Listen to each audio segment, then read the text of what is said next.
Hidup TV mempersembahkan Oase Rohani Katolik yang dibawakan oleh para imam Keuskupan Agung Jakarta. Selamat menyaksikan. Salam damai, sahabat Oase Rohani Katolik yang terkasih. Apa kabar saudara pada hari ini? Semoga semua dalam keadaan sehat dan senantiasa dalam kasih dan perlindungan Tuhan. Senang sekali saya, Angelica Luciana, dapat kembali menjumpai sahabat yang terkasih pada hari ini. Saya akan menemani dalam acara Oase Rohani Katolik. Sahabat yang terkasih, hari ini kita masih dalam pekan yang ke-15. Dan kita bersuka cita karena di studio telah hadir bersama kita Romo Hirenimus Ridanto Aribowo Nata Antaka yang biasa akrab kita sapa dan kita kenal dengan Romo Danto. Mari sahabat yang terkasih kita bersama menyapa Romo. Romo Danto, salam damai, selamat datang. Apa kabarnya hari ini Romo? Kabar hari ini luar biasa Ibu Lucy. Luar biasa. Terima kasih Romo sudah berkenan hadir di sini. Sahabat yang terkasih, sebelum kita memulai permenungan pada hari ini, marilah kita menyatukan hati, kita memulai dengan doa pembuka yang akan dibawakan oleh Romo Danto. Bapak Ibu pemirsa, mari kita satukan hati dan budi kita di dalam bacaan dan doa pagi pada hari ini. Dalam nama Bapa dan Putra dan Roh Kudus, amin. Allah Bapa yang penuh kasih, pada hari ini Engkau, Putramu Yesus Kristus berjumpa dan berdiskusi dengan orang-orang Farisi. Terangilah budi dan hati kami, agar hari ini kami tidak mudah melakukan hal-hal yang merugikan sesama. Namun dengan rahmat-Mu semoga kami mampu menjadi berkat satu terhadap yang lain, kini dan sepanjang segala masa. Amin. Dalam nama Bapa dan Putra dan Roh Kudus. Amin. Amin. Inilah hambaku yang kupilih, yang kukasihi.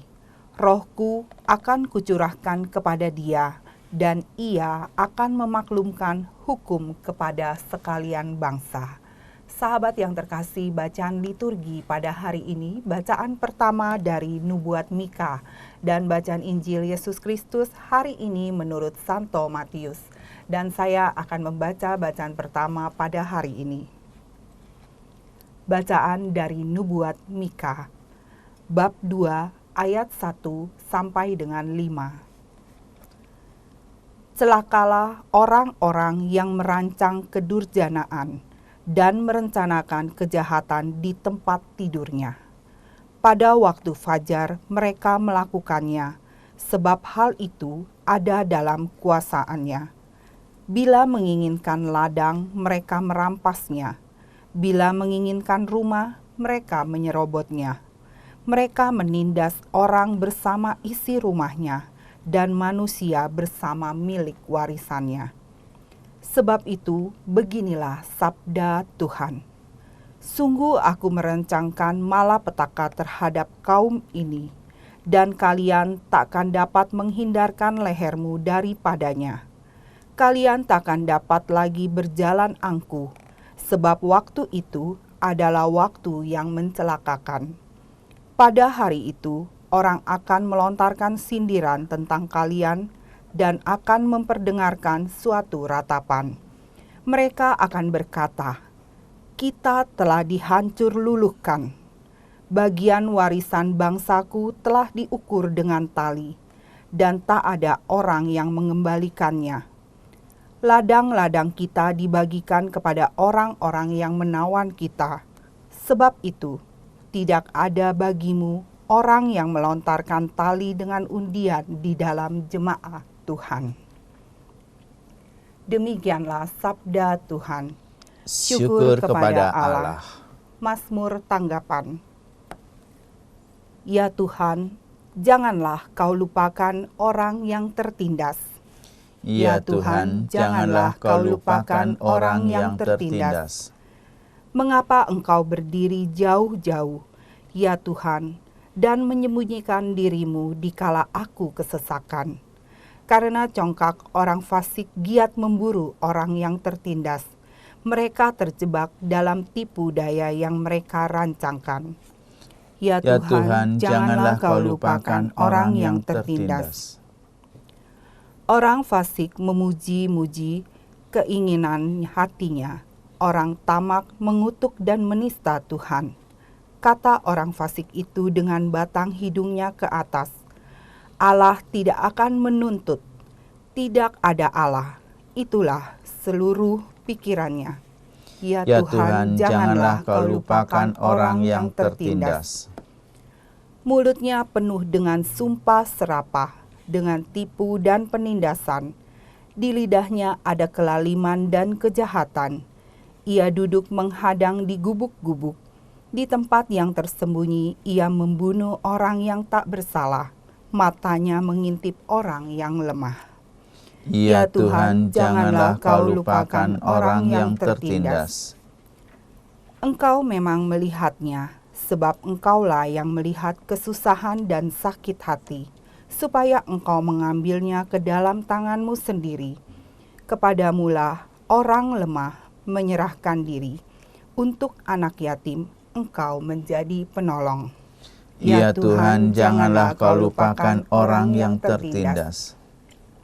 Sahabat yang terkasih, sekarang marilah kita mempersiapkan hati untuk mendengarkan bacaan Injil. Haleluya, haleluya, haleluya. Haleluya, haleluya, haleluya. Allah mendamaikan dunia dengan dirinya dalam diri Kristus. Dan Allah mempercayakan warta perdamaian kepada kita. Haleluya, haleluya, haleluya. Tuhan sertamu dan sertamu juga. Inilah Injil Yesus Kristus menurut Santo Matius. Dimuliakanlah Tuhan. Sekali peristiwa, orang-orang Farisi bersekongkol untuk membunuh Yesus. Tetapi Yesus tahu maksud mereka, lalu menyingkir dari sana. Banyak orang mengikuti Dia, dan Ia menyembuhkan mereka semua. Dengan keras Ia melarang mereka memberitahukan siapa Dia, supaya genaplah sabda yang telah disampaikan oleh Nabi Yesaya. Lihatlah, itu hamba-Ku yang Kupilih, yang Kukasihi, yang kepadanya jiwaku berkenan. Roh-Ku akan Kucurahkan atas Dia, dan Ia akan memaklumkan hukum kepada sekalian bangsa. Ia tidak akan berbantah dan tidak akan berteriak. Suaranya tidak terdengar di jalan-jalan. Buluh yang patah terkulai tidak akan diputuskannya, dan sumbu yang pudar nyalanya tidak akan dipadamkannya, sampai Ia menjadikan hukum itu menang. Kepadanya lah semua bangsa akan berharap. Demikianlah Injil Tuhan. Terpujilah Kristus.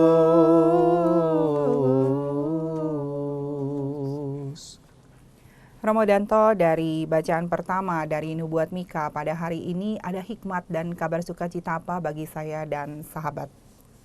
Terima kasih Ibu Lucy. Bacaan pertama diambil dari Nubuat Mika. Kita ketahui kitab Mika itu banyak sekali berisi khususnya mengenai ajaran-ajaran moral kepada bangsa Israel. Bangsa Israel. Ya. Dan dalam kesempatan ini dari bab 21 sampai dengan 5 kita mengetahui salah satu ajaran moral itu. Ajarannya jelas. Nabi Mika meminta orang-orang Israel, bangsa Israel, menjauhi sikap-sikap yang tidak terpuji. Sikap apa itu yang tidak terpuji? Dalam bacaan pertama ini ia memulai dengan kata celaka. Celaka.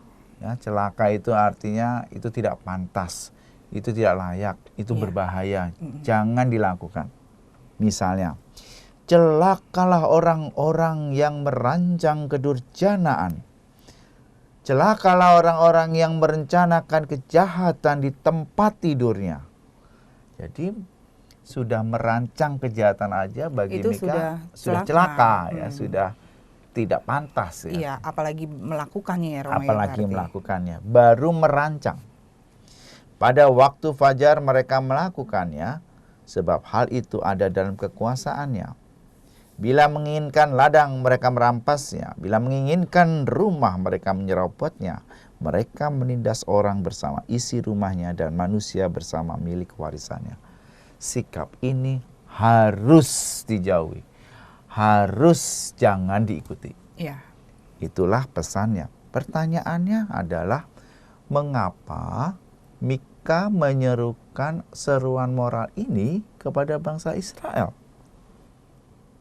Dalam kacamata iman, Mika mengajak orang-orang Israel ini untuk semakin mengerti dan memahami kehendak Allah.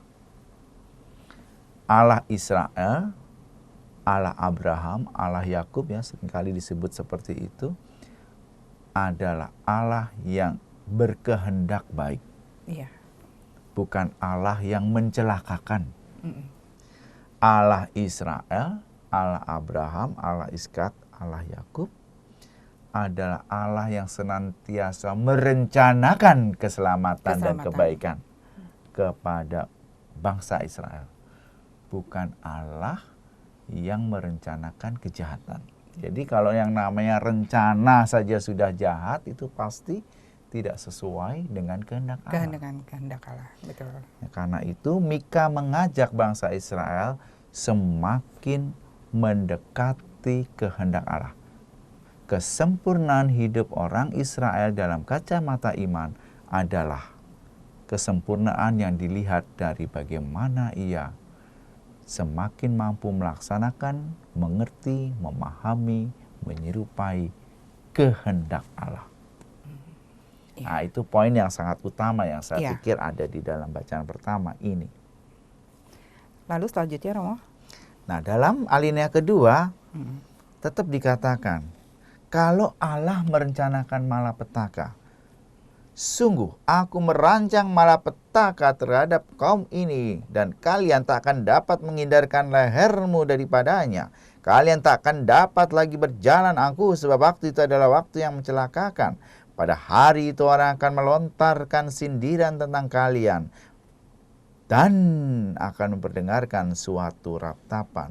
Mereka akan berkata, kita telah dihancur luluhkan. Bagian warisan bangsaku telah diukur dengan tali dan tak ada orang yang mengembalikan. Ladang kita dibagikan kepada orang-orang yang menawan kita. Pertanyaannya, sekalipun Allah tidak pernah merencanakan kejahatan, tapi kalau suatu saat, ya, beginilah sabda Tuhan, Allah merancang malapetaka kepada kaum ini. Siapa yang disebut kaum ini? Israel. Bangsa Israel. Apa maksudnya? Nah, ini Mika mengatakan bahwa suatu saat Allah pun bisa murka ketika kita tidak melakukan kehendak Allah. Jadi kemurkaan Allah terjadi karena reaksi, terjadi karena respon kepada Israel yang tidak melakukan kehendaknya. Karena itu Mika ingin supaya kalau kamu ingin terhindar, Janganlah lakukan yang jahat. iya, lakukanlah kehendak Allah. Benar. Seperti itu. Sebab tidak akan ada bagimu orang yang melontarkan tali dengan undian di dalam jemaah Tuhan. Singkat kata, Allah adalah Allah yang menyelamatkan sejauh kamu mengikuti kehendak Allah. Ketika kamu jauh darinya, kamu akan celaka.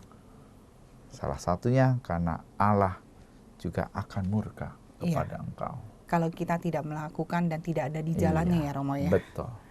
Romo, saya mau bertanya, seperti yang Romo tadi bawa juga di dalam doa, Allah harus menerangi akal budi kita supaya menjadi baik. Betul. Kehidupan kaum Israel pada saat itu pun terjadi dengan kehidupan kita zaman sekarang, ya Romo ya. Ya. Di mana kita juga semua murid-murid Tuhan kadang kala nih, mungkin juga terjadi pada saya. Ya. Kita suka merancangkan sesuatu yang tidak seturut kehendak Allah. Ya. Misalnya berbuat curang dan sebagainya. Bagaimana Romo kita bisa mempunyai sikap untuk jangan berbuat seperti itu, tapi menghadirkan Tuhan di setiap pikiran kita supaya akal budi kita ini menjadi benar-benar terang, jalan kita menjadi lurus, sehingga hidup kita pun boleh menjadi berkat. Oke, bagaimana caranya? Berarti ini menyangkut trik ya, Iya, supaya kita semakin mengerti kehendak Allah. iya, Itu pertanyaannya seperti bagaimana supaya saya bisa semakin mengerti dan mengenal anak saya. Anak saya itu sebenarnya maunya apa? betul. Kok saya udah penuhi semua kebutuhannya, dia masih nakal? Iya, Kok saya sudah lengkapi semua alat tulisnya, saya leskan ini, les itu, rapotnya masih merah? Maunya apa ini anak? Nah, kadang-kadang sebagai orang tua, kita juga harus mengerti kehendak keinginan anak gitu toh. betul. Lalu apa yang kita lakukan? Mungkin orang tua yang baik akan belajar mengenal anak. Anakku ini kok hobinya makan makanan di jalan yang mudap. Wah, kenapa ya? Nah, anakku ini kok aku perhatikan kalau malam itu belajar nggak bisa konsen. Tapi kalau sore itu belajarnya cepat. Nah, apa maksudnya? Mungkin sebagai orang tua, saya tidak membekali sangu untuk anak saya sehingga dia jajan di jalan. Mungkin sebagai orang tua, saya pikir dengan uang beres, nggak perlu pakai masak-masak dan sebagainya, sehingga anak saya jajan di jalan. Atau kalau tadi kok malam nggak belajar ngantuk, tapi kalau sore ya, berarti mungkin anak saya terlalu banyak kegiatan di sekolah, dia capek, maka ya kalau mau menuntut anak saya belajar, belajarnya di sore hari. Di malam hari jangan banyak menuntut belajar, tapi sore hari lebih dimaksimalkan. Dengan semakin mengerti, memahami anak saya, maka saya juga bisa semakin mengerti dan bersikap bagaimana menghadapinya. Saya pikir hal yang sama juga terjadi pada Allah. Bagaimana kita mengerti kehendak Allah? Apakah Allah menampakkan diri? Enggak juga. Tidak, Ya. iya. Tetapi Allah biasanya senantiasa mewahyukan dirinya melalui peristiwa-peristiwa. Ya. Mewahyukan dirinya melalui banyak cara. Dalam kitab suci. Kita bisa mengerti kehendak Allah dalam kitab suci. Problemnya apakah aku rajin membaca kitab suci sehingga mengerti kehendak Allah? Nah, itu dia. Allah kutemukan dalam doa. Apakah aku rajin berdoa? Mengikuti pelayanan-pelayanan sakramen, sakramen ekaristi, sakramen tobat, adorasi, devosi, Allah kerap juga bisa ditemukan di sana. Pertanyaannya, apakah aku melakukan itu? Oke, atau yang ketiga, Allah juga bisa kujumpai dalam perjumpaan dan persaudaraan dengan orang-orang yang aku jumpai dalam pekerjaanku, di tengah jalan, dimanapun aku berada. Tapi bagaimana aku sampai tahu bahwa Allah hadir di sana? Aku hening, aku berhenti, aku merefleksikan kebaikan Allah dalam 10 menit keheningan. Pertanyaannya, apakah aku rajin mencari waktu untuk hening, merefleksikan kebaikan Allah yang kutemukan di hati setiap orang? Ini kan perlu latihan, Betul. perlu pembiasaan. Kalau kita nggak pernah biasa, nggak pernah, itu kan seperti badan kita ini toh. badan kita nggak pernah olahraga, ya, maka kalau olahraga terlalu kencang juga sakit. Ya, harus ada tahap-tahapnya supaya mengikuti dan memang badan kita tetap bugar. Spiritual, rohani kita, kalau nggak pernah diolah ya sama dengan badan kita. Mungkin tingkat kesehatannya akan lebih buruk daripada rohani yang terbiasa hening, diolah, membaca kitab suci, mengikuti pelayanan sakramen. Sehingga seperti pohon itu dipupuk, Mau nggak diberi mau air, harus menjadi tumbuh akan jadinya. bertumbuh, akan berkembang, Berkembang, akan berbuah. menaungi bahkan orang-orang di sekitarnya dengan keteduhannya. Ya, Nah, pertanyaan, bagaimana dengan kita? Pertanyaan ini tidak perlu dijawab, tetapi ini pertanyaan refleksi reflektif. buat diri ya. kita sendiri. Kalau kita ingin mengerti dan memahami kehendak Allah, berarti kita harus mampu untuk memahami Allah melalui banyak cara. Berarti kita harus intim dengan Tuhan Betul melalui sekali. cara-cara yang tadi Romo Danto Betul bilang ya, sekali. melalui doa, merefleksikan diri dan sebagainya ya. Iya, betul. Romo, selain dari itu ya, saya juga mau bertanya di ayat yang terakhir ini. Sebab itu tidak ada bagimu orang yang melontarkan tali dengan undi di dalam jemaat Tuhan. Ya. Artinya seperti apa, Romo? Ini kan maksudnya orang yang akan mencelakai jemaat Tuhan. Artinya begini, mereka yang berharap dan mengandalkan penuh ke dalam tangan Tuhan, seperti jemaah Tuhan ini yang di dalam kitab nikah, itu akan senantiasa dalam perlindungan Allah. Siapapun yang mencoba menghancurkan, yang mencelakai, yang melontarkan tali undian kepadanya, tetap diselamatkan. Tetap diselamatkan. Berarti kalau kita pun hidup benar selalu di dalam Tuhan, Tuhan selalu menyelamatkan kita ya, Romo ya. Menyelamatkan, Dalam menyertai. Dalam situasi dan kondisi apapun. Iya. Ini janji Mika ya untuk bangsa Israel. Jadi konteksnya Israel saat itu kan jauh dari Tuhan, Iya. tidak setia dan sebagainya. Ya. Nah, tapi berarti kalau kita tarik dari kehidupan kita sekarang, kita pun juga harus seperti membuat Mika. Relevansinya masih ya. ditemukan di sana ya. Kalau orang Kristiani pengen mengenal Yesus ya, Anda harus tahu siapa itu Yesus. Harus dekat dan intim bersama Iya, Tuhan. karena kitab suci itu pegangan hidup, pedoman hidup kita. Iya. Dia bukan karya fiksi, dia bukan karya sastra, dia bukan hanya seperti baca novel, tapi dia sumber iman kita bagi orang beriman, di mana menjadi pegangan dan pedoman setiap langkah hidup kita. Betul. Romo, kalau tadi juga Romo jelaskan juga ya, bahwa kalau orang yang berpikiran jahat, dia akan celaka.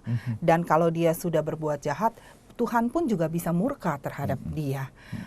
Kadang-kala ya Romo ya, kita tuh pengen hidup baik gitu.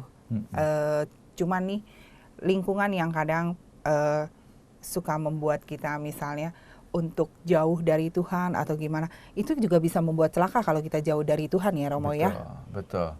Jauh dari Tuhan itu kan bisa juga karena cobaan. Iya. Karena godaan, ujian ya. Karena proses hidup misalnya. Proses hidup. Tapi kita kan nggak bisa bilang bahwa cobaan itu negatif. Karena tidak semua itu membuat negatif gitu ya Romo. Iya, bisa justru menguatkan, bisa mantapkan dari mana cara kita memandang. Kalau sebagai orang beriman, kita senantiasa diajak melihat secara positif. Anak Anda ulangan matematika. Iya. Matematikanya dapat nilai 4, merah. Apakah Anda akan bilang, ini ulangannya susah, ini ulangannya jelek, ini menyalahkan ulangannya? Atau sebetulnya ulangan itu netral. Dia hanya mau melihat sejauh mana sebetulnya penangkapan bahan yang diajarkan oleh guru itu ditangkap dengan baik oleh anak. Jadi sebetulnya menjadi refleksi secara positif. Karena dia sangat membantu, oh ternyata anak saya tuh dalam hal matematika kurang. Minta tolong ibu guru, anak saya diberi perhatian ekstra. Tapi kepada anaknya, nak kamu itu matematika kurang, coba ditambah lagi porsi belajarmu. Kamu biasa belajar 1 jam matematika, sekarang ditambah jadi 2 jam. Supaya nilaimu naik paling nggak jadi 6 lah kalau nanti ulangan. Berarti ada satu refleksi untuk kita mengkoreksi sama-sama untuk melakukan perubahan yang baik ya Romo ya. Jadi ujian tidak bisa kita lihat sebagai sesuatu yang negatif. Ujian Betul. itu netral. Iya. Positif dan negatifnya tergantung dari bagaimana kita menyikapi menyikapinya. dan kita memandang. Betul. Seperti saya pernah dengar juga ada ayat di Nubuat Hosea kalau nggak salah Romo. Jalan orang lurus pasti akan diberkati Tuhan, tetapi orang yang tidak lurus akan tergelincir. Ini mungkin juga maksudnya kalau kita merancangkan sesuatu yang jahat, Tuhan pun akan membuat itu balik ke kita juga kali ya Romo ya.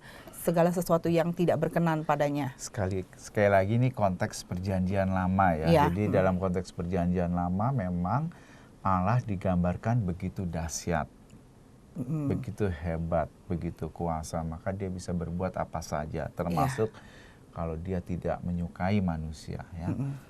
Perjanjian lama ke perjanjian baru ini kan kemudian paham Allah juga semakin bertumbuh, berkembang. Iya. Kalau kita lihat dalam perjanjian baru, Allah yang murka sudah hampir Sudah tidak ditemui, ada, tapi Allah yang kasih, penuh kasih, Allah yang damai. menyelamatkan. Mengapa? Karena kitab suci itu kan adalah kitab iman.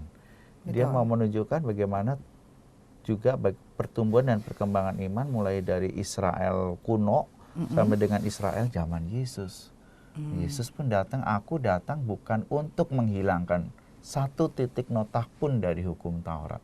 Aku datang untuk menyempurnakan. Artinya apakah salah perjanjian lama? Enggak salah. Tapi memang tahap awal ya baru segitu. Pemahaman mengenai gambaran Allah. Tapi Allah yang sekarang adalah Allah yang seperti ini. Karena Yesus adalah titik kesempurnaan di mana Allah menghadirkan diri dengan mengirimkan putra tunggal yang satu-satunya itu untuk menyelamatkan manusia. Betul. Dan kita harus yakin itu ya Romo ya, bahwa Allah kita adalah Allah yang penuh kasih. Betul. Romo Danto, ini menarik sekali, tapi kita akan jeda sesaat dulu ya Romo ya. Baiklah. Sahabat yang terkasih, kita akan merenungkan sesaat apa yang sudah disampaikan oleh Romo Danto. Dan kita akan kembali pada perbincangan rohani di sesi yang kedua. Hidup TV mempersembahkan Oase Rohani Katolik yang dibawakan oleh para imam Keuskupan Agung Jakarta. Selamat menyaksikan. Salam damai sahabat Oase Rohani Katolik yang terkasih.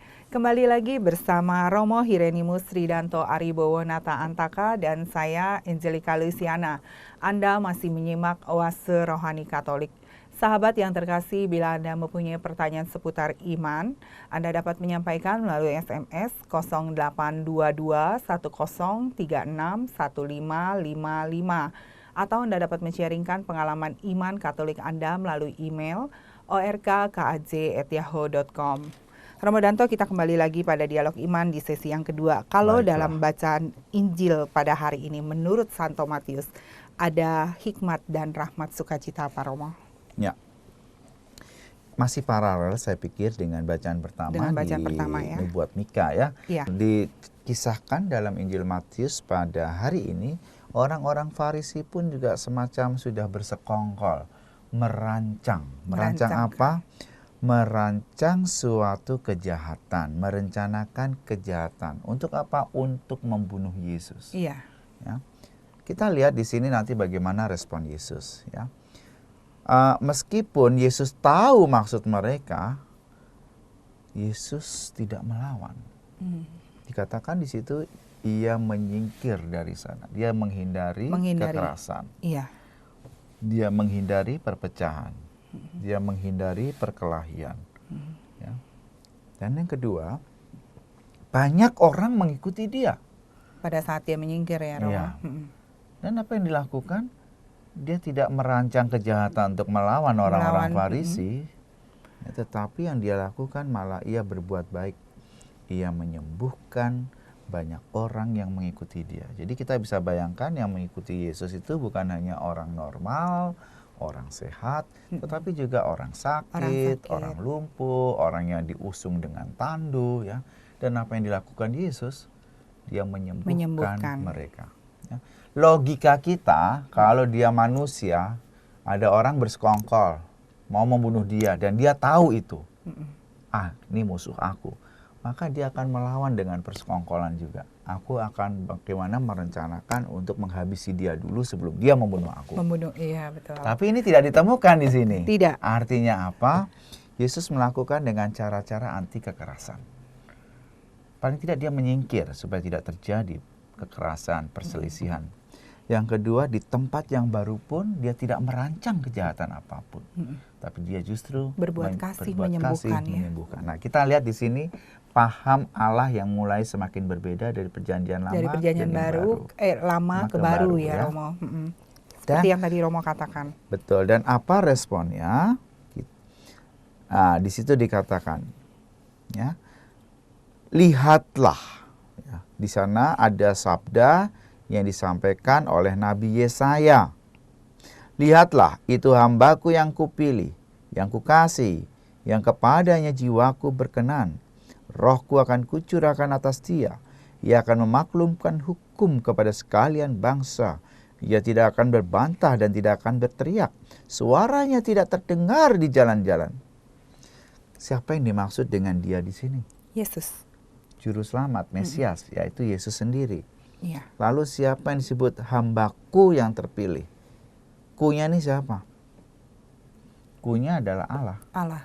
Dalam Injil yang lain kita akan menemukan bagaimana pernyataan Allah di balik awan ketika Yesus dibaptis. Allah menyatakan diri dan menyatakan kepada semua yang hadir di sini bahwa orang ini adalah putraku yang kukasihi, kepadanya lah aku berkenan. Singkat kata, apa yang dilakukan Yesus ketika dia merespon orang-orang yang bersekongkol jahat kepada dia, dia justru melakukan kebaikan. Dia menyembuhkan, dia menghindari kekerasan. Dan ditambah lagi, Allah menghendaki dia. Inilah anak yang kukasihi, kepadanya lah aku berkenan. Inilah putra Allah. Jadi, apa yang dilakukan Yesus itu bukan sekedar tindakan manusia, tapi juga tindakan Allah yang berkenan, ya. Allah yang berkenan. Maka kalau kita ingin mengetahui kehendak Allah, ya disitulah. Allah menginginkan bahwa pengikutnya tidak melakukan kekerasan. Seperti Yesus yang menyingkir, menghindari kekerasan. Allah menginginkan pengikutnya seperti Yesus. Yang berbuat baik dengan menyembuhkan, dengan menolong, dan sebagainya. Allah menginginkan pengikutnya itu seperti Yesus yang dia kasihi. Karena ia sendiri berkenan. Berkenan itu bisa diartikan aku menghormati dia. Aku mencintai dia. Aku mengasihi putraku. Kalau aku mengasihi putraku, kamu hendaknya juga mengasihi putraku. Ikuti cara hidupnya. Ikuti tindakannya. Ikuti teladannya. Karena aku ada di dalam dia. Nah, itu dalam kata-kata Yohanes, tapi kalau kata-kata Matius, inilah putraku yang kukasihi. Mengapa kita harus mengasihi Yesus? Karena dia memberikan keselamatan buat kita. Keselamatan. Bagaimana kita tahu dia membawa keselamatan kepada kita? Jawabannya di ayat 20. Keselamatan itu misalnya buluh yang patah terkulai tidak akan diputuskan. Kalau petani lihat buluh yang udah mau mati kan udahlah dicabut karena ini pasti nggak akan hidup gitu ya. Tapi kalau dia tidak, dia seperti yang akan menolong buluh-buluh ini supaya tetap hidup. Sumbu yang pudar nyalanya tidak akan dipadamkan ya. Kalau sumbu pudar dengan demikian mati. Lilin pudar mati gitu ya. Tapi dia enggak, dia jaga supaya tetap apinya menyala. Singkat kata, Yesus itu menyelamatkan. Dan Allah berkenan kepada dia. Maka kalau kita mau menjalankan dan mengikuti kehendak Allah, ikuti Yesus. Tidak lain, tidak bukan. Harus mengikuti harga Tuhan. Mati. Iya. You mau selamat? Ikut Yesus, juru selamat kita. Iya. Romo, jadi seperti yang tadi Romo ungkapkan di ayat 20 ya, buluh yang patah terkurai tidak akan diputuskannya. Betul. Berarti seperti apapun dosa kita, Tuhan pasti akan menyelamatkan kita ya Romo ya. Asal kita mau membuka hati buat Tuhan. Betul. Nah sekarang bagaimana, pertanyaannya sekarang bagaimana supaya kita nih yang sudah misalnya kadangkala udah banyak dosa mau datang kepada Tuhan aja ada perasaan enggan dan malu dan sebagainya. Tapi padahal Tuhan membuka selalu pintu maafnya itu setiap saat buat kita ya Romo ya. Betul. Supaya kita menemukan selalu keselamatan dalam hidup ini. Orang yang berbalik kepada Tuhan, kalau dalam bahasa iman kita, kita menyebutnya dengan bertobat. Bertobat. Ada pertobatan. Iya. Ya. Tapi pertobatan itu kan nggak cukup hanya berbalik kepada Tuhan. Karena tobat itu tidak sama dengan menyesal. Di bibir ya, wah saya menyesal nih, sudah melukai hati istri saya misalnya. Menyesal di bibir, besok melakukan lagi. Tapi pertobatan itu lebih daripada penyesalan. Karena di sana dia hatinya berbalik seperti Saulus yang 180 derajat berbalik kepada Allah. Di mana berbalik itu kita temukan? Ditemukan dalam niatnya dan diwujudkan dalam tindakannya. Sikap kita ya. Sikapnya untuk memulai hidup baru. Lembaran baru. Udahlah yang lain diputihkan, utang-utangnya dibuang, silihnya diberikan. Kamu mulai hidup baru, sama sekali baru. Pertobatan senantiasa mengandaikan dua sisi. Pertama, rahmat Allah, Allah yang mengundang kita untuk bertobat, yang selalu berinisiatif. Namun rahmat ini nggak akan bekerja kalau manusia tidak membuka hati dan tidak berbalik kepada kehendak Allah. Harus ada dua sisi. Kalau hanya rahmat saja nggak bakal cukup. Bisa. Tapi kalau hanya mengandalkan kemampuan manusia saja juga nggak cukup. Jadi harus ada dua sisi yang saling mendukung. Rahmat Allah hanya mungkin dan bekerja jika manusia juga menanggapinya. Nah, pertobatan di sana. Jadi kalau misalnya saya menyesal tapi saya nggak melakukan sesuatu tindakan yang bermakna, besok lagi nyolong lagi, besok lagi nyontek lagi, besok lagi menyakiti ya itu nggak ada maknanya. Itu pertobatan itu tomat. Tapi bertobat itu berbalik. Oke, saya nggak mau, betul Tuhan, saya tidak akan mau menyakiti hati istri saya akan mencoba untuk berbalik. Mulai sekarang saya akan memberi ciuman di pipi, di dahi sebelum saya bekerja. Saya akan berikan tanda salib, berkat kepada anak-anak saya sebelum tidur. Saya mau memeluk anak saya yang tidak naik kelas, karena meskipun dia tidak naik kelas, dia tetap anak saya dan saya tetap mau mengasihi. Misalnya seperti itu. Ya, itu kan hal yang buat kita mengandaikan ada perubahan.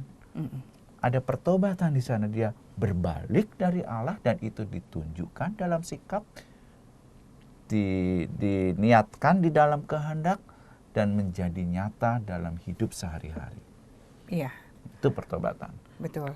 Romo, berarti Romo bisa memberikan kita semangat untuk bagaimana kita mempunyai sikap seperti Yesus pada hari ini. Di mana orang mau merencanakan kejahatan untuk kita, mencelakai diri kita, tapi Tuhan malah menghindari dan dia perlahan-lahan menyatakan kasih-Nya. Betul. Itu terjadi dalam hidup kita, mungkin juga terjadi dalam hidup saya, Romo. Kadang-kala orang suka berbuat jahat nih, mau merancangkan segala sesuatu, misalnya mau menjatuhkan atau mau merugikan kita. Tapi bagaimana ya kita bisa mempunyai hati yang tulus seperti Tuhan? Bagaimana, Romo? Ya, memang yang ideal adalah mengikuti kehendak Tuhan. Iya. Yang ideal itu dalam kitab lain juga ada kutipan ya, jika engkau ditampar pipi kirimu, kasih kanan, berikan pipi kanan. Kalau bahasa kita kan logikanya nggak nyambung ya. Betul. Masa kita sudah sakit masih memberikan sakit lagi? Iya, itu nih nggak masuk akal, nih nggak manusiawi. Iya. Idealnya seperti itu. Atau kalau engkau mencintai, jangan hanya mencintai orang-orang yang kau kasihi. Tapi apa juga bedanya musuhmu. kamu dengan mereka? Iya. Dicintailah musuh-musuhmu. Siapa musuhmu? Orang yang memfitnah aku, orang yang mengucapkan ujaran kebencian, orang yang memberikan hoax negatif di media sosial tentang aku, orang yang menjadi lawan politikku, orang yang betul-betul secara fisik mengajak aku berkelahi. Tapi cintailah musuhmu. Ini kan nggak masuk akal, tetapi ajaran Yesus ya memang begitu, radikal. Kalau kamu belum bisa mencintai musuhmu, ya kamu nggak ada bedanya sama mereka. Kalau kamu nggak ada beda sama mereka di luar sana, ya kamu belum bisa ikut aku. Nah, terus gimana Romo jadinya? Ya, menurut saya itu perlu latihan. Aku pengen punya badan yang kekar seperti binaragawan Aderai misalnya ya. Padahal saya kurus, nggak suka makan daging. Bisa nggak sampai ke sana? Iya bisa. Kalau kita punya niat dan Punya melatih, niat, ya. latihan, bertekun, komitmen, dan konsisten. Pasti bisa. Nggak ada yang nggak mungkin. Tentu saja kita tetap harus senantiasa mengandalkan rahmat Tuhan. Nah, berarti selain itu kita harus intim dengan Tuhan dan terus-menerus mohon rahmat dari Tuhan ya. Betul Misalnya sekali. rahmat kerendahan hati Iya. untuk bisa melakukan itu semua Iya, dengan kasih ya Romo. betul. Rahmat kebijaksanaan Betul. juga kita perlu, itu Betul. kita perlu minta dari Tuhan kan Romo. Iya. Tidak mungkin kita punya sendiri kita kan. perlu memohon rahmat. Rahmat untuk apa? Rahmat bertobat. Orang bertobat itu perlu rahmat Benar. supaya membuka hatinya. Iya. Kita perlu rahmat untuk mengampuni. Kita mohon rahmat Tuhan untuk bisa menerima orang yang mengkhianati misalnya. Iya. Kita memohon rahmat Tuhan untuk bisa mencintai orang yang Misalnya kita tidak Saya- suka atau yang Ya, menganiaya kita iya. gitu ya. Nah, Betul. itu kalau nggak ada rahmat. Kalau ya kita susah. tidak mohon rahmat dari Tuhan, bagaimana kita bisa Betul, sendiri betul. mendatangkan itu ya Romo? Betul. Romo Danto, dari Mazmur tanggapan pada hari ini, Ya. begitu menceritakan tentang bagaimana pengharapan seseorang terhadap Tuhannya. Betul. Romo bisa memberikan penjelasan tentang ini. Iya. Mazmur tanggapan ini menurut saya sangat baik. Karena ini adalah suatu doa. Dan doa ini adalah doa pengharapan. Isinya, ya Tuhan, janganlah kau lupakan orang yang tertindas. Ada suatu ungkapan pengharapan, permohonan kepada Tuhan, bahwa Tuhan senantiasa menyertai dia. Dan Tuhan tidak meninggalkan dia. Tidak pernah melupakannya. Tidak pernah melupakannya, tidak pernah akan meninggalkannya. Iya. Maka kita bisa lihat misalnya di ayat itu satu persatu. Ayat pertama, mengapa engkau berdiri jauh-jauh ya Tuhan dan menyembunyikan dirimu dikala aku kesesakan, karena congkak orang fasik memburu orang tertindas, mereka terjebak dalam tipu daya yang mereka rancangkan. Ini kayak orang yang udah hopeless, Ya udah nggak ada harapan. nggak ada ya. harapan. Engkau ini bersembunyi ya Tuhan. Kok tidak ada Engkau gitu. kok tidak ada ya Tuhan. Mengapa engkau berdiri jauh ya Tuhan? Siapa yang akan menolong aku? Ini orang yang hopeless. Dan dalam hidup kita sehari-hari kita Kadang seringkali seperti bertemu itu. dengan orang yang sudah tidak berpengharapan. Betul. Orang sakit. Aduh, ini kankerku sembuh nggak ya? Ini sudah stadium 4 ini. Oma opa yang sudah ditinggalkan anak cucunya, tidak Iya. ada lagi yang merasa mengasihinya, tidak ada lagi yang menengok dan menyenguknya. Dia merasa ditinggalkan. Orang-orang yang sebaya yang sudah pensiun, aku sudah tidak dibutuhkan lagi oleh kantorku, perusahaanku. Aku sudah tidak berpenghasilan lagi. Aku sudah tidak berguna lagi. Aku sudah tidak berpengharapan. Tidak lagi. punya arti lagi. Tidak punya sampai begitu. makna. Ini tidak punya pengharapan. Ini ayat pertama ya. Iya. Tapi kita lihat yang kedua. Orang fasik memuji-muji keinginan hatinya. Orang tamak mengutuk dan menista Tuhan. Orang fasik dengan batang hidungnya ke atas. Allah tidak akan menuntut. Tidak adalah, itulah seluruh pikirannya. Ya. Justru di luar sana, orang yang tidak mengenal Allah, hidupnya berkelimpahan. Saya ini kurang apa Tuhan? Orang fasik di sana-sana memuji Tuhan, hidup dalam, tetapi saya ini kurang apa? Saya sudah hidup baik, Sudah doa saya taat, teratur, misalnya. saya taat.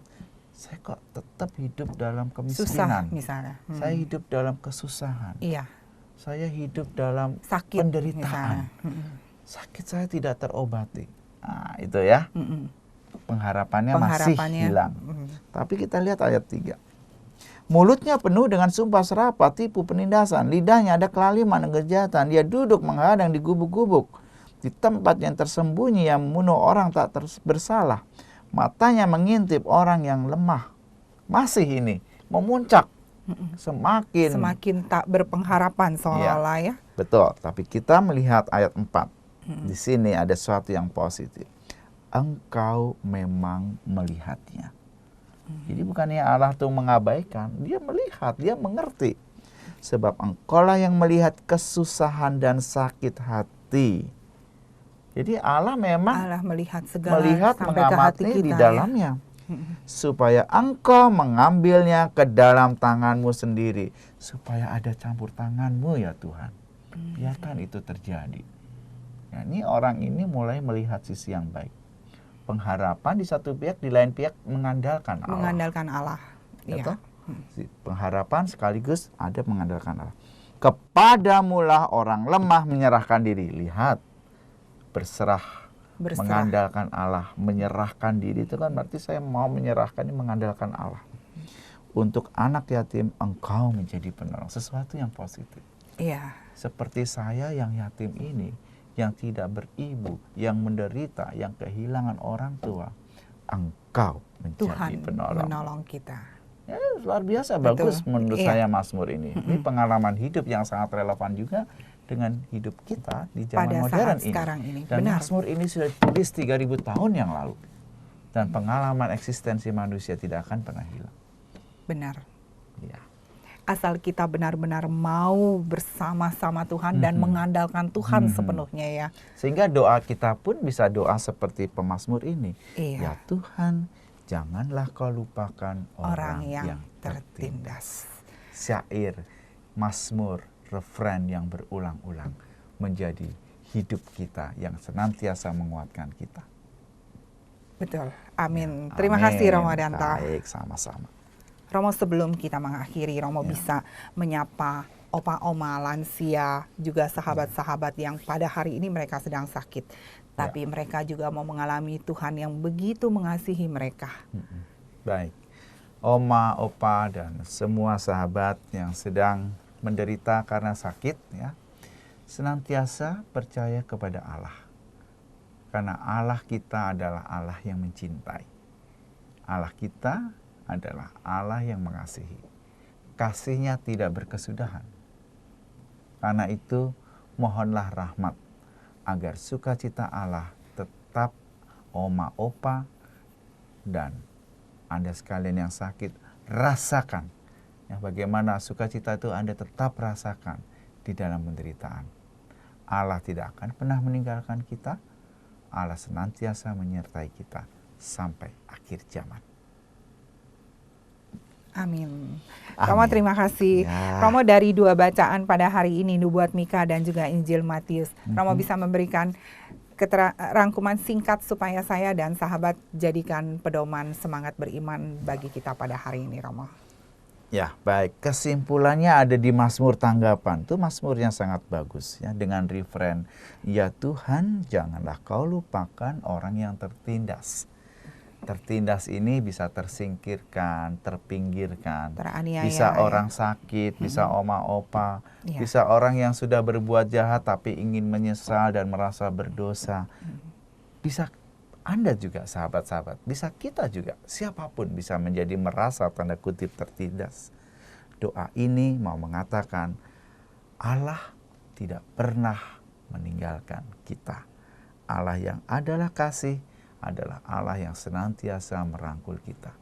Doa ini masih relevan. Ya Tuhan, janganlah kau lupakan orang yang tertindas. Betul. Jadi kita harus selalu mengingat hal-hal ini ya, Romo, baik. dan percaya bahwa situasi dan seburuk apapun kita, seperti buluh, Tuhan tidak akan pernah membuangnya. Betul. Tapi kita begitu berharga bagi Tuhan, dan Tuhan selalu ada bersama kita. Betul sekali. Terima kasih ya Romo Danto buat Sama-sama, kebersamaannya Ibu pada Lucy. hari ini. Iya. Sahabat yang terkasih, usai sudah kebersamaan kita pada hari ini. Saya, Angelika Luciana, dan Romo Hirenimus Ridanto Aribowo Nata Antaka mohon pamit dari ruang dengar Anda. Dan sekarang marilah kita satukan hati untuk menutup dialog ini dengan doa dan mohon berkat Allah melalui Romo Danto. Sahabat yang terkasih, marilah kita satukan hati, budi, dan pikiran kita dalam doa penutup. Dalam nama Bapa dan Putra dan Roh Kudus. Amin. Allah Bapa yang penuh kasih, Engkau adalah Allah Sang Kasih, Allah sumber kasih yang senantiasa mengasihi hidup kami. Ketika rasa putus asa melanda kami, sabdamu menguatkan iman kami. Sebab buluh yang terkulai tidak akan pernah engkau putuskan, dan sumbu yang pudar nyalanya tidak pernah akan dipadamkan. Allah Bapa yang penuh kasih, terima kasih atas firman yang menguatkan hidup kami. Semoga firman-Mu senantiasa menginspirasi kami untuk tak habis-habisnya mencintai Engkau, untuk tak lelah-lelahnya mengasihi sesama di sekitar kami. Terima kasih ya Yesus atas penyertaan-Mu sepanjang hari ini. Doa ini kami panjatkan demi Kristus Tuhan dan pengantara kami. Amin. Dalam nama Bapa dan Putra dan Roh Kudus. Amin. Marilah kita mohon berkat Tuhan. Tuhan sertamu dan sertamu juga. Semoga sahabat sekalian, para pemirsa dan kita yang ada di studio ini senantiasa diberkati oleh Allah yang Maha Kuasa dalam nama Bapa dan Putra dan Roh Kudus. Amin. Semoga kita semua dapat menjadi garam dan terang kasih Tuhan bagi sesama. Amalkan Pancasila, kita Bhinneka, kita Indonesia. Demikianlah Oase Rohani Katolik yang dibawakan oleh para imam Keuskupan Agung Jakarta. Tuhan memberkati.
Ku tak sanggup untuk